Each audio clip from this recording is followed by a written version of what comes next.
be live. um, Button this up just to be professional. Perfect. Now in the pro. Gabriel Cowan, thank you for joining us. Can I ask you, you started out as a producer and you've moved into creating the audio design desk. So why did you make that transition?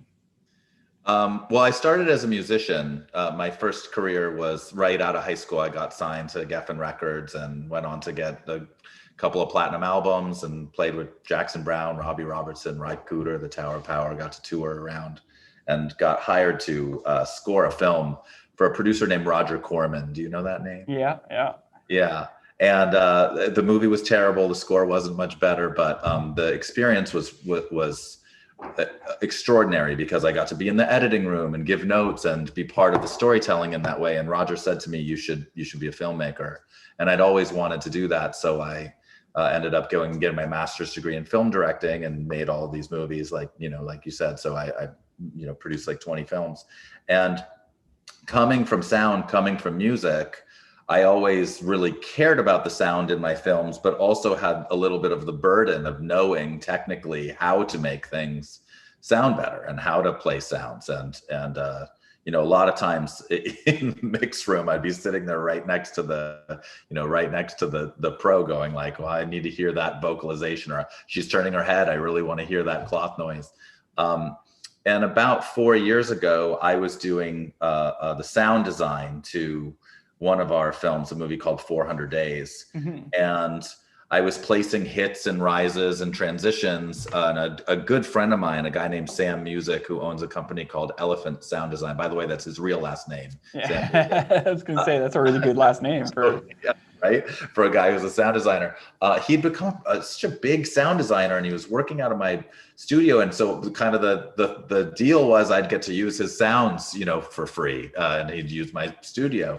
And so I'm sitting there placing his sounds and I just thought, my God, this is stupid. This is not well thought through. Like, this is something that you need to do all the time, finding and placing sounds. And yet I have to go and choose a rise and double click on each of these things in Premiere and Final Cut, whatever you're in, drag it in, trim it to the right spot, find the right frame, untrim it, go back, listen to it, and then if I don't like it, I got to delete it and do that all again. And I thought I had a better idea of how to fix the problem. And so I reached out to my college roommate had become a programmer he was in the early stages of YouTube and Apple TV and also an extraordinary musician. And so I reached out to him and I kind of talked to him about this idea of how we could fix this, which involves a system that understands the sounds, it understands what the sounds are, but also involves a sync marker for every sound. So every sound kind of has a hook on it that can be attached to an image, as opposed to just the beginning or the end of a sound. And he's such a great programmer. He took a bunch of Sam Music sounds and about 6 weeks later, we had a proof of concept, like, could this work? And now it, 4 years later, so it's taken a while to build it up, but that's why. It was out of need. It was out of my own need as a filmmaker to have things sound great and my own frustration for how long things took. Now, about a week ago, I was talking to a sound designer, and he said something that really threw me. And after he said it, I was like, okay, yeah, that kind of makes sense. But what he's noticed is he sees the industry, or at least in his opinion, he sees the industry becoming more, the editors are responsible for the sound design, and you're going more for like mix or Foley or something specific, almost removing that role of the editor, like the sound editor. And do you see that? Like, what is your opinion on that sort of? I think it's a little bit project-based and sort of budget-based. And there's no question that executives and directors and producers are becoming less sophisticated when it comes to imagining what it's going to sound like. And so they go into the editing room to watch a rough cut. And if music's not in there and ambiances aren't in there and hard effects, like if there's a car crash and they don't hear it, they think something's wrong with the edit now. Whereas, when we were doing things on Moviolas or even in earlier Avid days, that was just given. You're doing the sound as one thing. And so many great filmmakers didn't even record sound on set. They do it all afterwards. But But no, I mean, I think you're right. I think that as a result, it's now on the editor's shoulders to at least do that first sound pass. And it's a big part of the thinking behind Audio Design Desk. It is built for video editors, but also for sound effects editors, with the hope that for on those projects where you can afford a sound effects editor, when there's enough time to go there, the work that the editor or the assistant editor did can still be used, because those sync markers will still all be in alignment. So if they pass the project over to the sound editor, they can click a button and instantly replace those sounds that the assistant editor or the editor placed with their own sounds, or with more professional sounds, or more appropriate sound. You know, you could place, for example, generic footsteps would be, you know, with the editor. But then when you're in the sound effects, process, they go, but wait a minute, those are boots in rain on concrete. And they could replace all those, generic footsteps with that in an instant, like it'll take them 5 seconds. So the hope is that it'll speed up the entire process. And we have Frame.io integrated into the application as if you're inside of Frame.io. You never need to leave the app. And so do you use Frame.io? Yeah. Yeah. And so people can give those frame accurate notes and give you sound notes. And also you can upload multiple versions and you can A/B them, which is really fun, as like a more intense or less intense, or more, comedic, more dramatic. And they can give you those frame accurate notes, and they'll show up in Audio Design Desk so that the sound effects editor can make those adjustments very quickly.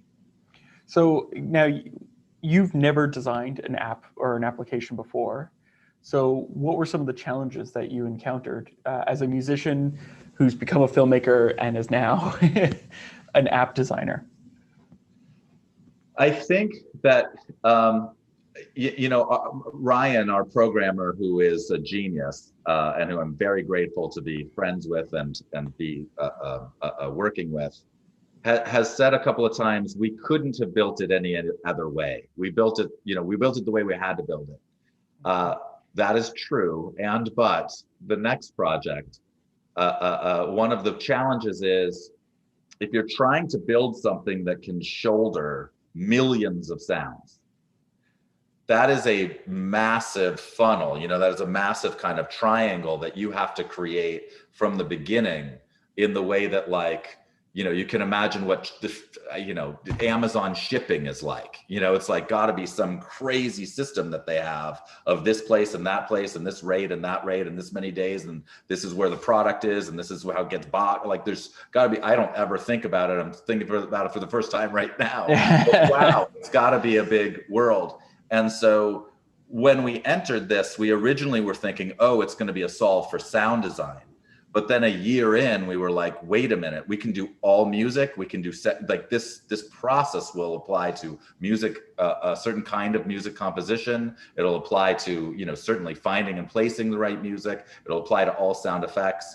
And so I guess you're asking about the biggest challenge. One of the biggest challenges is thinking big from the start, and like slowing down that thing of like, I want to see how it's going to work and I want to play with it, and going, wait, let me really think through what won't work in my system, like the thing, and why. I think, we'll run into other problems like that, but that's probably been one of the biggest things is pre-production, pre-production of the app. Why won't it work at that location at that time? What happens if the actor shows up late? That's never happened. One of the questions I've asked a few app developers, like when I talk to Isotope, one of the things is that you have this one side where it's engineers and coders, and you have this other side where you're trying to get the artists. You're trying to make sure that the design works for the artist, but you have two very different approaches to things. One's very much structured, whereas an artist might just be like, oh, I'm going to just drag that and put it in. How do you find the bridge between that divide between those two people? It's a really good point, and it's absolutely true of this process. Ultimately it starts with me and our lead programmer, Ryan, talking about features, mocking it up really quick, like something that just kind of functions, and then trying it and going, but wait, I want it to work this way, or that's 3 commands. How can we make it 1? I mean, that's the constant thing. Yeah. The reason for our company is to try to make your life easier. Sound is in everything. It's in all the YouTube videos and every feature film and every television show, right? Sound is everywhere. And and so this process, this slow, frustrating, sloggy process needs to be faster. And so that's the constant question we're asking is, are we being as efficient as we can? What could be better about this? And that process is largely, I don't want to call myself the artist and Ryan the technical guy, because he's certainly an artist. But there is a little bit of, I'm the user and he's the programmer. Yeah. And so we're going back and forth and we try it. And then once we have a, like sort of the bug of it or the germ of it inside, a bad time in the world to say germ. Once we have the idea implemented in some form in the application, we then give that to our broader team and we say, this is what we're trying to do. And we have a few people that work with us and a few public beta testers who give us feedback. The process, just real quick, of getting to launch, which we just launched in May and we showed it to the public for the first time in January. We had a few key advisors. We had like 4 or 5, top level editors and sound designers who would come in every month or every other month and look at what we were doing. And we'd have like all of our, laptops in like a living room, and they'd sit down on the ground and put headphones on and mess with it and say, well, we wish it did this or we wish it did that. But that's been kind of the process. Now we have a question from Eric, and he wants to know, and I'll read this verbatim for you. So after you've gone in and put in your full effects, can you then go in and just select, say, one clip and change that one effect individually? Absolutely.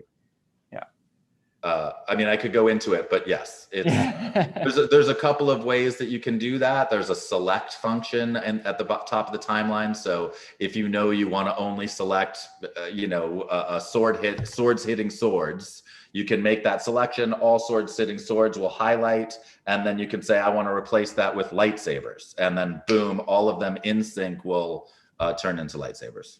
If I'm not mistaken, because I know Eric, he's on my Facebook feed, and he's got a big gig right now, and I think he's one of your users. Oh, hi Eric, thanks for being here. Look, contact me and I'll show you all of these things. I'm happy to hop on a Zoom or answer your questions now. Now, is there something, so are there things that you haven't been able to put in just yet, but you're wanting to add that we can look forward to in this product? Yeah, there's that you can tell us, of course. There's a big roadmap. I think there's some things that I probably shouldn't say that involve really cool partnerships that are coming up that I think are gonna expand our users, just ability to do things.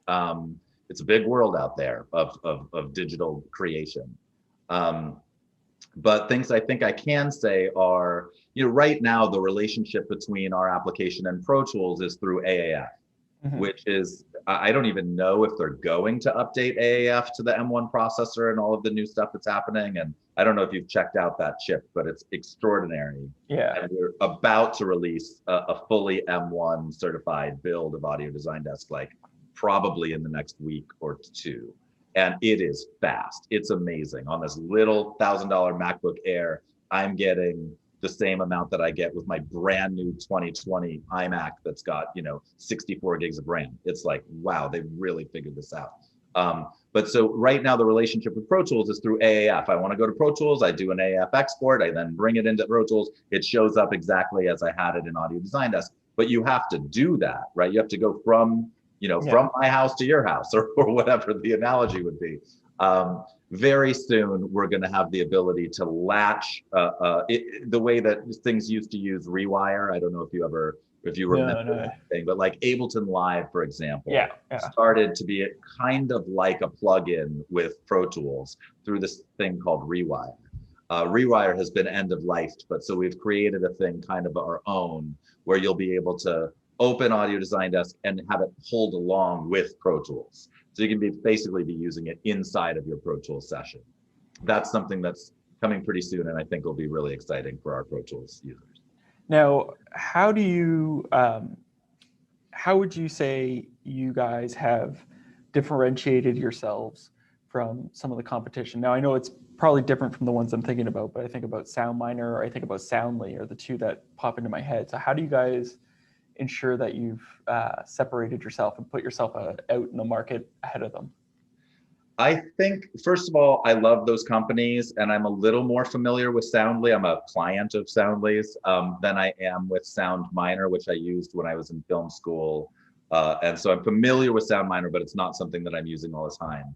I think both of those platforms are great, but they certainly don't fix the issue of I've placed a sound, I need to now replace the sound, and I want it to stay in sync and happen immediately. They aren't platforms. They are areas where you can find sounds, and that is about 1/6 of what Audio Design Desk does. They also neither of those have the ability to assign a sound to a key or a keyboard or a set of sounds and trigger them while playing your video. So one of the demos I do is this big sword fight where I'm adding the footsteps and the vocalizations and the swords hitting and the whips and all that kind of stuff, and I'm doing it in real time through these trigger sets that are really easy to create. Soundly and SoundMiner can't do that. And that was with a keyboard, if I remember correctly. I think I've watched. Yeah, that's what we've done. With your QWERTY keyboard, you assign a bunch of sounds to number one, and then you push number one when I'm seeing the swords whip, and then I push number two when they're clinking, and then if you go back and you're not happy with the sound, which also you can't do with Soundly or SoundMiner, I can press on the sound itself, and from the sound I can reveal all of its alternates. And so if there's in that case, a sword clink that's too sharp, or it was two clinks, then I want it to be one clear clink, push a button and here's all the other ones, and I can audition them in real time and boom, and replace it, and it'll still be in sync. So there's a lot of ways that I think we're different and more efficient than they are, while being a fan of their work. And again, I use Soundly quite a lot. I think their search engine is incredible. Now, that just made me think that if I connected a MIDI keyboard and set up all my keys, I could basically play the scene like a piano. And you can do it with right now you can do it with your QWERTY keyboard. Yeah. But soon we'll have the ability to do it with your MIDI keyboard. Okay. We don't have that capability at this moment, but it's coming about at the same time that our MIDI machine control is going to be happening with Pro Tools. Amazing. Now, in creating that kind of partnership, like I think about Frame.io, that's depending on the company. Like every company has their own rules, right? Like Avid's got, if they have their API, they have very specific rules that you have to meet. How do you make sure that you can meet those rules without sacrificing parts of your application, essentially, like without sacrificing the quality that you've basically set up at the moment? You mean like with Pro Tools, like with Avid? I'm thinking just because there's so many different companies that have so many different APIs, and they each have their own set of rules. Yeah. So like I just used Pro Tools as an example, but sure. So I mean, one company that we've worked with in that way was Frame.io. Yeah. And the partnership was really great. I mean, they gave us support when we needed. They haven't fully focused on sound. Mm-hmm. And so we got to kind of be in that space with them. And, there was never a time, even though we're a newish company, where they treated us like the kids at the table. And so they did give us access to things that we wanted a couple of times when we wanted them.